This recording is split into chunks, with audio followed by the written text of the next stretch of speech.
Imagine going to the movies with your girlfriend, only for the villain on screen to literally reach out, kidnap her, and then drag her into the film. And as much as it sounds like the start of a nightmare, it's actually the start of Viewtiful Joe. Joe was just a regular dude watching a cheesy tokusatsu film, when suddenly he's forced to go to Movieland, handed a V-Watch by Captain Blue and told congrats, you're a hero now. So what does Joe do?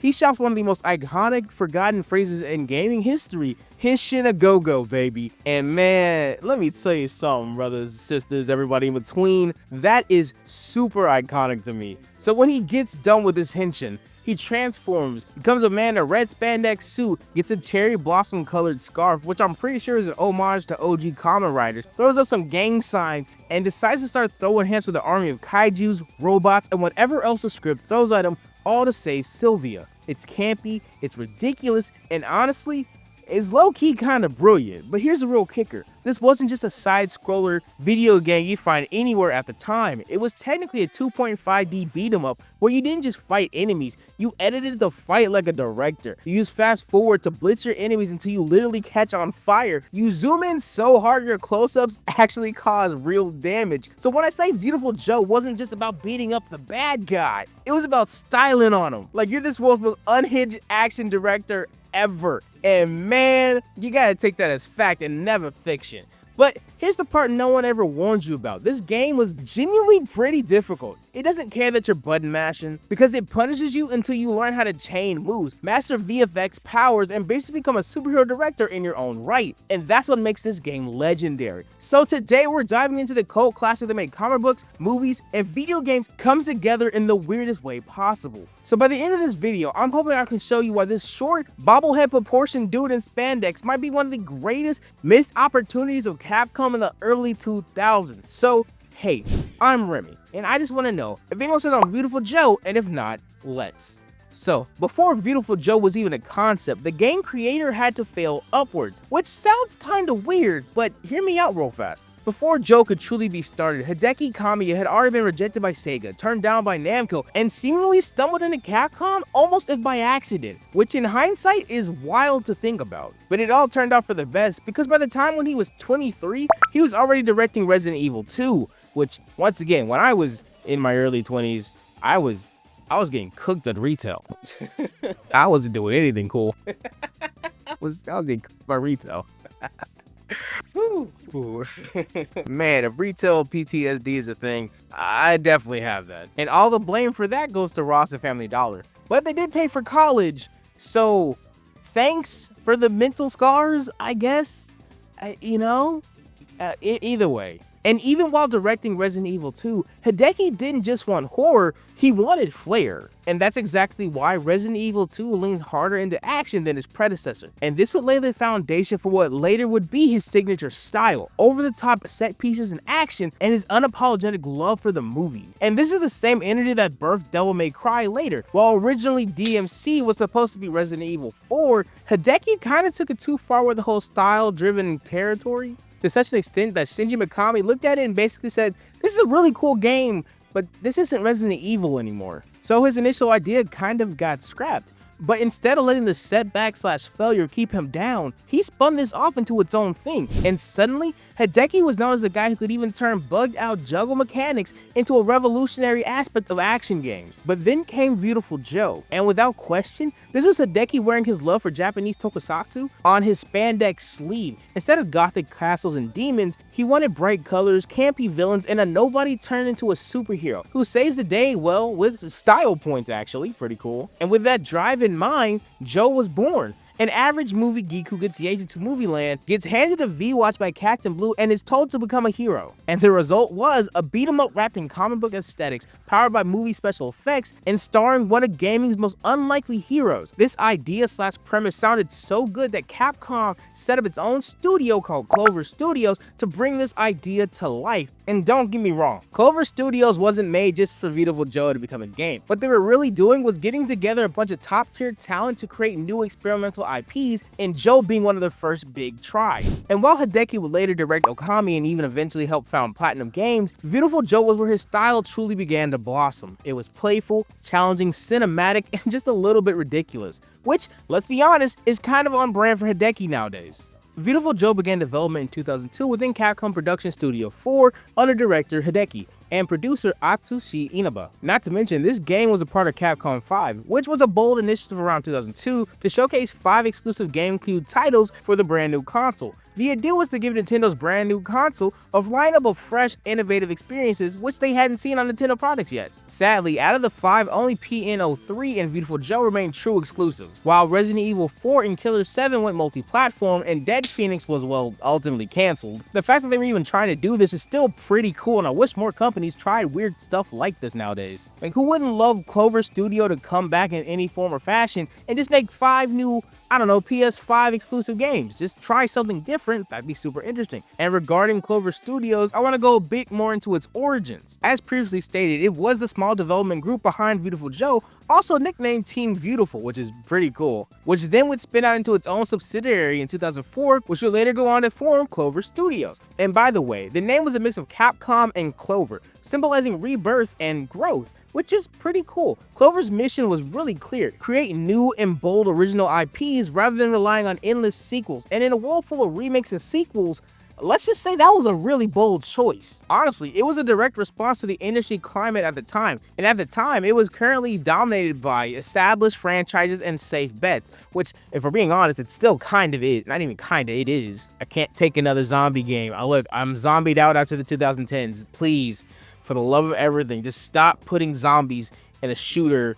Just, guys, I'm begging you, do something different. I'm so sick of zombie shooters. And now it's becoming Souls, man. I'm so tired of Souls-likes. Dark Soul was really cool. Elden Ring is really cool. But if you keep making Souls-like, it's going to just be the next zombie thing. And I'm so sick of it. You're going to ruin the magic.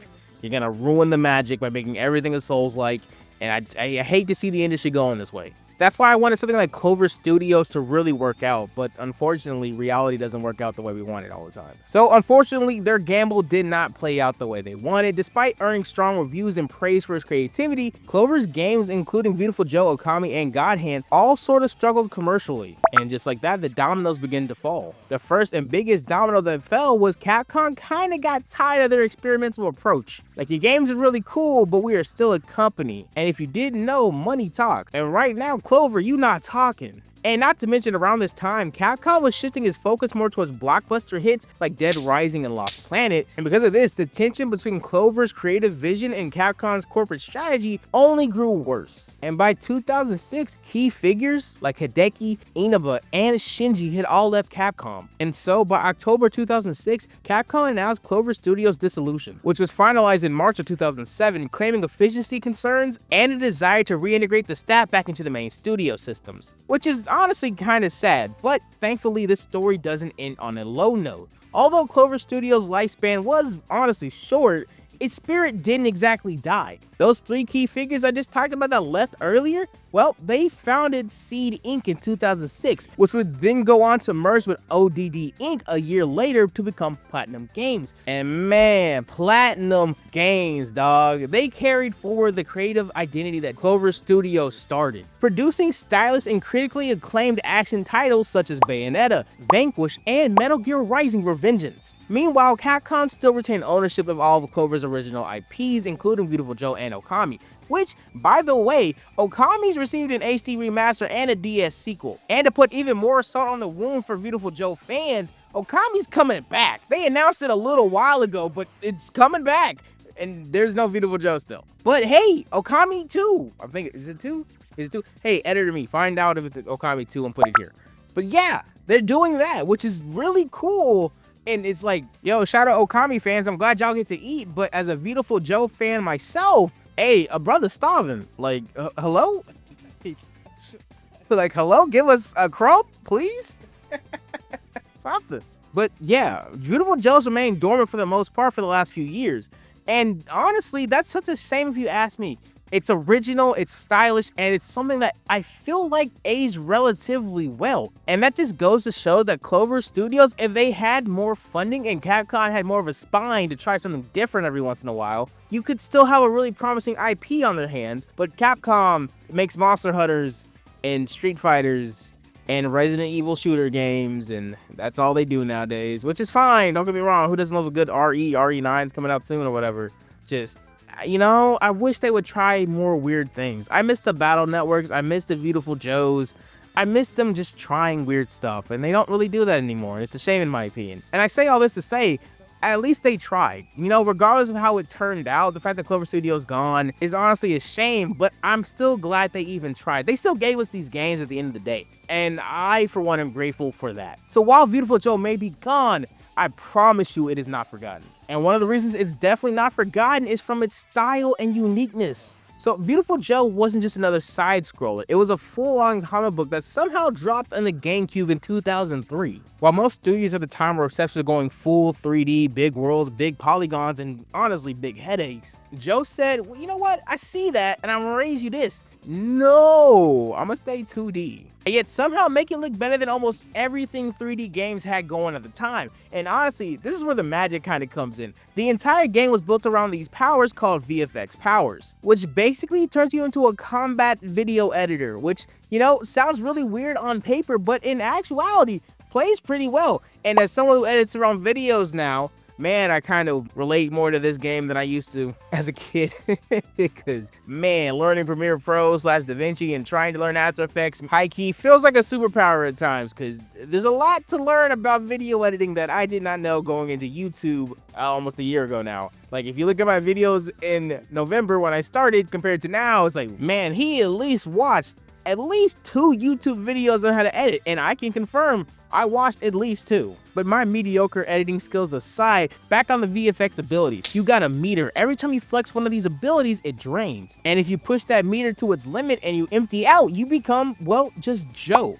Regular old Joe. No powers, no speed, no cool fit.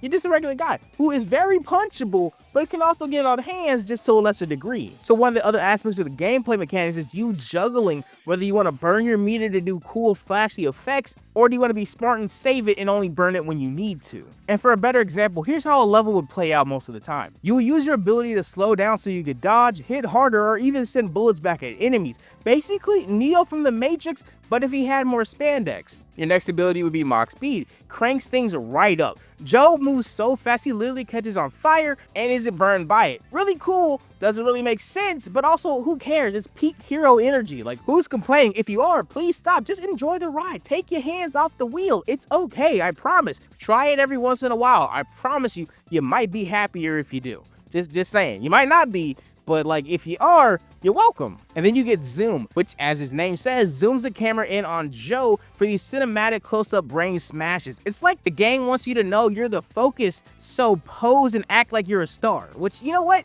Kind of cool in a meta-contextual way in my opinion. Now, when it comes to the platforming element, Joe was a little bit different there also. Instead of just punching or jumping at enemies until they died, Viewtiful Joe demanded something else. It wanted you to style on people. You weren't just winning fights, you were scoring fights, which, crazy as that sounds, was pretty fun actually. The game literally graded you on how beautiful you were. Therefore, players weren't just trying to survive, they were trying to master combos, juggle enemies, and keeping multipliers going like their dignity depended on it. And all this came together to make it feel like an old school movie. You got VFX powers, you basically got camera tricks, you have bosses that feel like over the top set pieces. The HUD itself for the game is something straight off of VHS tape. For people younger than the age of 24, think old DVDs but like rectangles, and there's film inside.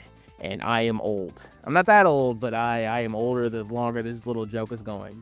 So anyway, all these elements combined, something worked. This all worked together. Not just the look, not just the gameplay, but the entire theme. And that's why Viewtiful Joe still stands out. Other games had great visuals, other games had fun combat, but Viewtiful Joe combined it into a single, seamless package. Because it didn't look like anything else, it didn't play like anything else, and it didn't feel like anything else. It was one of those rare games where the mechanics and the visuals were irreplaceable. Like if you somehow try to rip them apart, the entire thing would just collapse. But then again, maybe that's why Viewtiful Joe is still talked about today. Because the moment you hear your first Henshin a go-go baby, and Joe sets himself on fire, you can't forget that. It's so unique, so fun, and I love this game so much. And if you couldn't tell, if Viewtiful Joe was remembered for one thing, and maybe one thing only, it's its style. Not just the combat, not just the difficulty, but the game's look. This game was dripping with personality. At a time where games were becoming more realistic and everything became more gray and muted and serious and tonally all one muted color, Joe said, I'm gonna be different. I'm the outlier, and I refuse to be anything else. And if you ask me, stylization over realism any day of the week. And thankfully, Joe said, I like my days of the week. And we went straight to stylization. Joe was cel-shaded cartoon chaos with spandex, which honestly might make some Kamen Rider fans jealous. But the credit here goes to Kumiko Tsukame, who was a character designer who fused American comic book style with Japanese tokusatsu flair. The producer Asushi basically tossed her the idea of cool comic book superhero, and honestly, she just ran with the idea and it was great. Because the result, well, it was big muscles, exaggerated poses, and costumes so flashy, you swear they were designed to sell action figures. Or at least TMNT villains from the 90s cartoon series. So yeah, in my opinion, the characters didn't just look cool, they looked distinct, like nothing else on the market. And well, the secret sauce to this has to be the cel shading. Instead of the art style making Viewtiful Joe look like a wannabe movie, Viewtiful Joe instead looked like a comic book that came to life. With its bold outlines, neon colors, and deep shadows, it was like watching a Saturday morning cartoon become a comic book and then become a video game meant to break your thumbs when you're trying to beat a boss fight. And on another note, a really cool part when he's just Joe, no transformation, is the subtle screen change. The screen goes a bit blurry and grainy like an old VHS tape.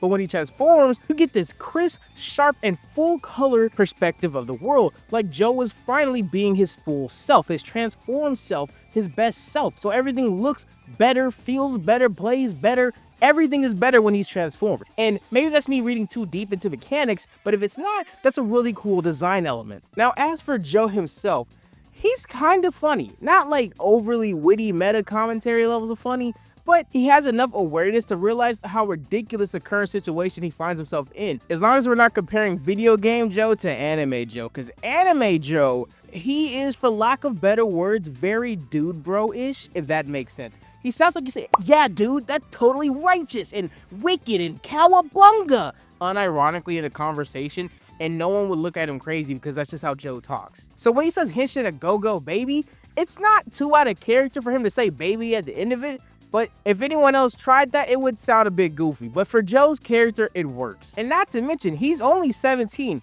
which I did not remember till I started reviewing this series, because I, for the life of me, thought Joe was at least a freshman in college because of that goatee. But no, dude's 17 with a full-on goatee, which is something else. That's a life choice at that point. Nevertheless, Joe on the surface is kind of just like the ultimate fanboy, except he can actually fight very well. Even without superpowers, he just had hands like that the entire time. So I highly doubt Joe got bullied for being a nerd. But besides from that aspect, he actually was a pretty cool dude. Not sure if I want to be friends with him, but at least I feel like I'd have a good conversation every once in a while if I saw him in the hallways during high school. And also, fun fact, the name Viewtiful Joe comes from a misunderstanding. His rival Alistair called him beautiful, but Joe somehow turned that into beautiful, and history was made that day. Also, fun fact, his shirt says HMD, which is a nod to the original Mega Man programmer who went by that alias. So, pretty cool, actually. And last cool fun fact I think is actually very interesting.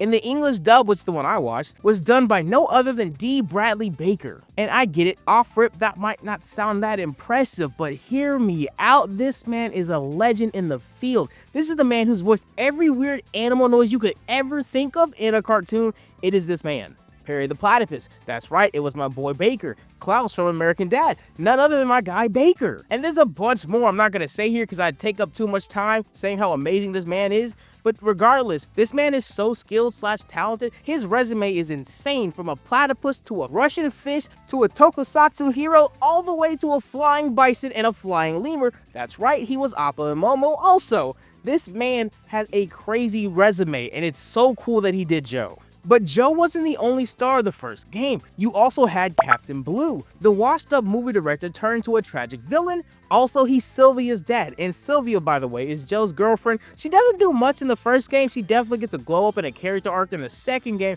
but in the first game, she's just kind of the princess locked up in the tower for Joe to find. You know, personally, it's not my favorite trope for a female character, but, you know, I guess they had to do something with her, and they didn't know what to do in the first game, so they said, hey, put her in the tower, let Joe find her and save her and be the hero. But once again, thankfully, she gets more to do in the second game, and if you want a video on the second game, let me know in the comments. If there's enough people asking for it, I'm down to do a follow-up about the second game, but for right now, let's stay on the first one. And after that, you have Alistair. He's if Dante from Devil May Cry had a rival cousin who loved purple a bit too much and had Virgil's ego as a head size. He's a cocky sword wielder who constantly beefs with Joe, but is willing to help Joe out when it's convenient for him to do so. So in all actuality, he's less villain and more of a frenemy who shows up just kind of make fun of you for doing bad in the game. In fact, he even crosses over into Marvel vs. Capcom 3 just to call Dante a deadbeat, which is honestly a pretty funny cameo. Like, in all honesty, you gotta dedicate to that level of pettiness, and I respect that a little bit. The cast as a whole works because they're exaggerated, cartoonish, and over the top.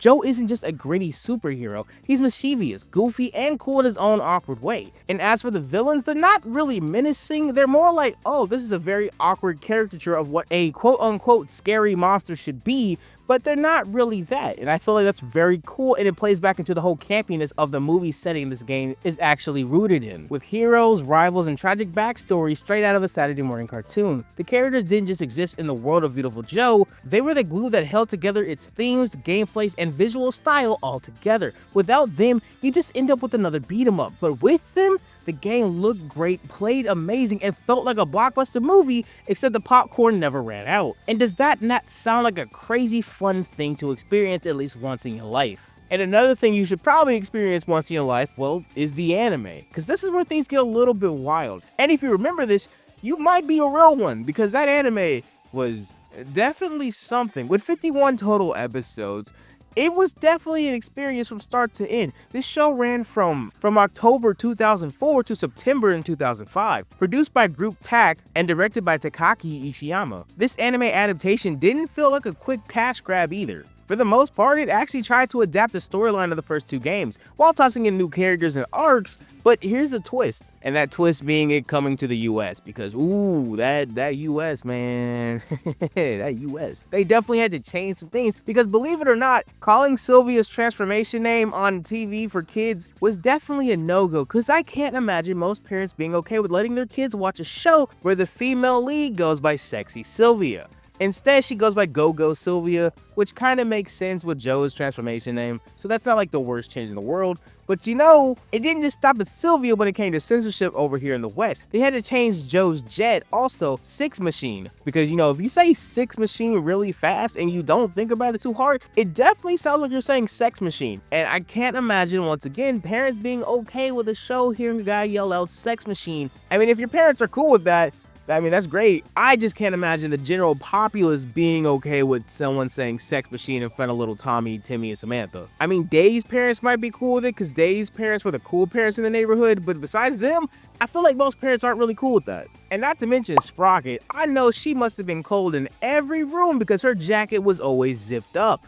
And that's where that joke ends. But besides all this, the dub also had some rough patches when it came to VA work. In particular, I'm talking about Bob Pappenbrook. He was originally the voice of Captain Blue, but sadly passed away during recording, and Paul St. Peter stepped in to finish the job. But I'm pretty sure his passing left a bittersweet aspect when it came to finishing the production for this anime. But all this extra information aside, when it comes to the story for season 1, it follows Joe from jumping into Movieland all the way to saving Sylvia from the Jado organization, complete with over-the-top villains and a shocking twist that Captain Blue himself was actually the final boss. For season 2 though, things escalated actually relatively fast. A brand new alien threat called Gato appears, and Joe's dad, yes his dad, he exists, was revealed as the Black Emperor leading the invasion. Nothing says family drama like realizing your father is the final boss from a movie dimension.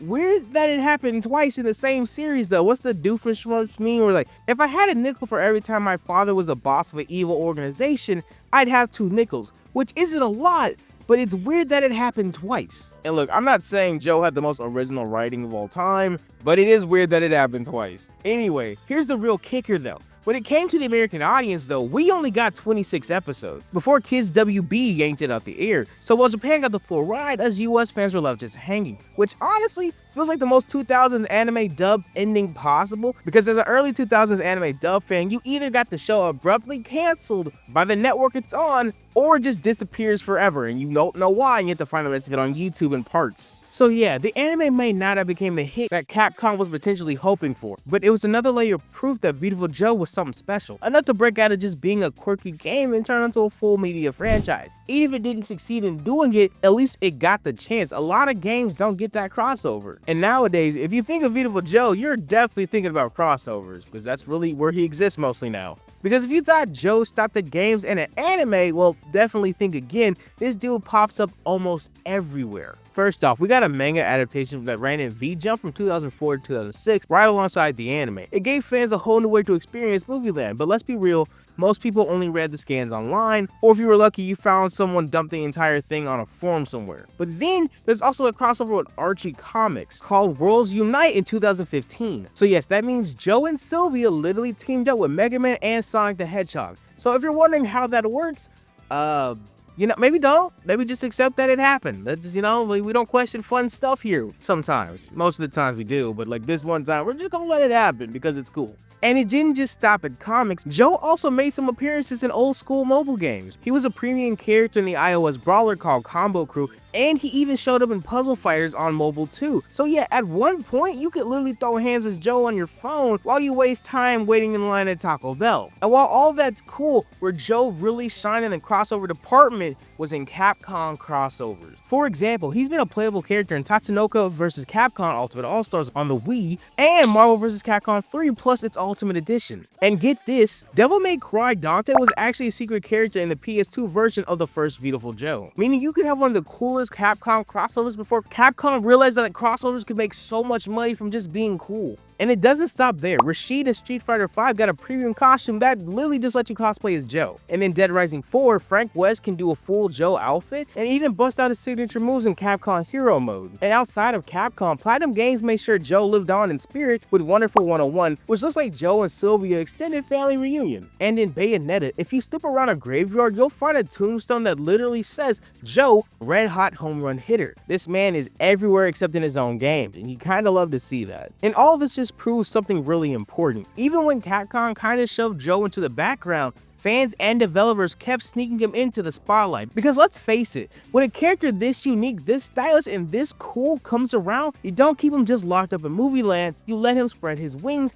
and kick you in the face. Not me particularly, but like the video game industry. Let him kick them in the face or something. Don't kick me, Joe. I'm a nice guy. I like you. Don't kick me, bro. And if you couldn't tell, a lot of this video was me talking about the legacy and impact of Viewtiful Joe. And while it wasn't some massive chart-topping juggernaut, it was weird, it was bold, and it wasn't afraid to look different in an era where everyone else was obsessed with being realistic. And that's why people remember it and even still talk about it today. Because the developer's choice to push the 2.5D instead of going for the next 3D open world mega blockbuster super game, instead, they chose to narrow down and work with what they got. They made something interesting and visually distinct for the time, and I know I just said this, but I want to reinforce it because it is such a strong selling point of this game. Joe didn't want to just be the next generic thing of the week. They wanted him to stand out. They wanted him to be a bit different, and I genuinely believe they achieved that goal. Cell-shaded 3D models on a 2D plane was crazy back then. Now we call it 2.5D. That was revolutionary back then to some extent. Granted, obviously Joe wasn't the first to do 2.5D. That would be Moon Patrol in 1982, but Joe definitely did it right. And because of elements like that and the cell shading and the exaggerated colors, bold outlines, and over-the-top effects, that makes Joe look like it hasn't aged that bad. Which should still prove something to a lot of developers today to not forget that a strong art style will always outlive raw graphical power.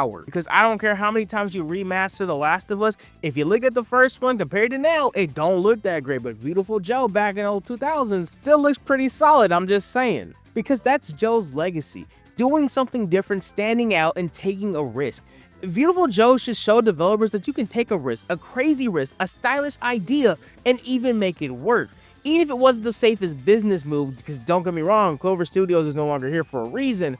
But its spirit, Joe's spirit, lives on in the gaming industry. Because when you make something this unique, something this well, and honestly, something this cool, it doesn't fade. No, it inspires people. But yeah, when you look back at Viewtiful Joe, it's kind of amazing how much it accomplished in such a short run. From its origin as a wild experiment at Capcom, to Hideki and his team pouring in their influences from comics, tokusatsu, and pure movie magic into its DNA, from its sharp cel-shaded visuals that stood out in a sea of realism, to its gameplay that literally lets you bend time and space like a director behind a camera, from its eccentric cast of heroes and villains all the way to an anime and manga that stretched the world even further. And of course, all the cameos and crossovers this IP has had, and the spiritual legacy carried on by PlatinumGames. If you couldn't tell from me just saying all of that, I'll say it plain and clearly here. That's what makes Joe so special. All the passion, conviction, influence, everything that went into making this game so interesting is a love letter to everything nerd culture related. Movies, video games, tokusatsu, anime. Everything about Joe is a love letter to fans and nerds. And I think Joe is so cool for that. It isn't just because it's really hard, it isn't because they were even that clever. It's because the franchise was made with conviction. It wore its heart on its sleeve, and that is so cool to me. Because Joe wasn't trying to be the biggest, it was just trying to be unforgettable. And in that sense, it succeeded. Because Viewtiful Joe is a reminder that sometimes the most lasting impact can come from taking risks, learning what makes you different, and refusing to blend in. And maybe that's like the overall lesson from all of this. You don't have to follow the trends to leave a mark, you just have to be bold enough to create something that only you could make. So, if you ever played Viewtiful Joe, or it's been a minute since you last hit that last henshin of Go Go Baby, maybe it's time for you to step back into Movieland. Because honestly, who doesn't want to feel a little bit more beautiful? So, hey, I'm Remy. I'm sorry I made that beautiful joke at the end of this video. And I just want to say, thanks for letting me check up on Viewtiful Joe. Like and subscribe and all the other fun stuff. Don't forget to hype with this video. I will see y'all in the next video. Y'all be easy later. Okay. Yo, okay, so I didn't say this about the anime, but the theme song for the anime is kind of a bop. Like that low-key, not even low-key, high-key kind of slaps. The da da da da da da da da da da da. I don't know. I really like that. I didn't really get to talk about the theme song in the anime segment, but like, yeah, I don't know. Viewtiful Joe was really cool. I got to play it for the first time at my cousin's house when I was younger, and then eventually I played it on my own. I watched the anime, all the cool stuff. And it's been years, but I never really forgot Viewtiful Joe. I don't get to talk about it a lot because, well, he doesn't make new video games or there's no new stuff for the IP. But it's still cool to see people remember Joe and just talk about him like, oh man, I remember this guy, he did the henshin thing. I'm like, yeah, it's cool. I didn't really know what henshin was when I first saw Joe, but now I do because, you know, I've seen Kamen Rider.